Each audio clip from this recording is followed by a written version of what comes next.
the scandal around Ukraine turns on the question of hundreds of millions of dollars in military aid to that country.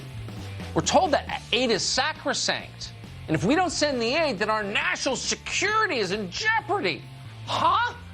Is that true? It's actually nuts. We're going to unpack it after the break, because nobody else will. Stay tuned. So, as usual, almost nobody in Washington traces the story back to its roots, but it's always worth doing that. And in this case, the impeachment saga can be traced back to military aid to Ukraine. Hundreds of millions of dollars of military aid to Ukraine. Now, why are we sending this? Well, the explicit purpose is to help Ukraine battle Russia. Okay, you can see why Ukraine would be in favor of that. But why should you be in favor of that? Does it help America? Does it make you safer?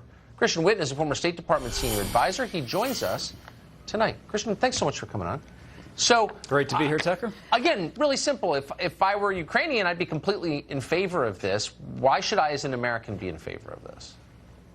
Well, you probably shouldn't. You know, actually, the crisis is over. The immediate crisis that was posed when Vladimir Putin sent took a small part of Ukraine and then took Crimea, which incidentally is mostly ethnically Russian. Right. Right now, you just have a lot of aid going to Ukraine. It's going, up to nearly $1.5 billion if you go back to 2014 when they had this political transformation. And the problem is the place is crooked. It's corrupt. And a lot of places where we poured foreign aid over the years are corrupt, and you get more corruption when you do that. Transparency International says there are about 120 in the world out of 180 in corruption. So that means they're the most corrupt country in all of Europe except for Russia.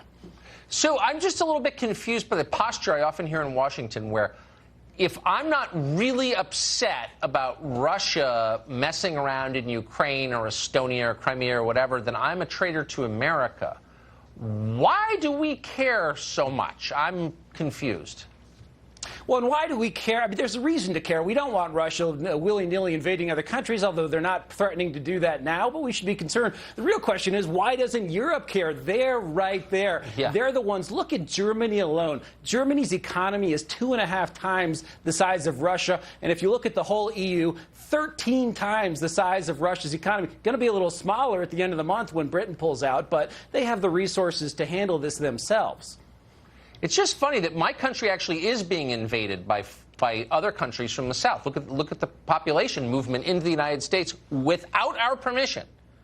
And nobody cares. And caring is itself seen as immoral, but we have to be outraged, morally outraged, that Russia is making belligerent noises at Ukraine. Do you think that's weird? I think it's weird. I think you have this Europe mafia in our foreign service and foreign policy establishment, too, that just sort of thinks it's always 1942 or 44, yes, exactly 91, right. And they love being the kingmaker over there and giving all this money. But what are we getting in return? And also, are we willing to take this really bad relationship with Russia, really pushing Russia into China's arms? Do we really want to take on two great powers at the same time? We should think about that. We should have a debate before we just sort of happen into that policy. Why wouldn't we be friends with Russia? No one's ever explained that to me. Speak slowly so I can understand. I've never understood that. China is the threat. It's really clear. And yet Washington, loaded with dumb people, is forcing us to be at war with Russia. I just think it's the weirdest thing I've ever seen. But then I'm a traitor. Christian, great to see you tonight. Thank you. Thanks, Tucker.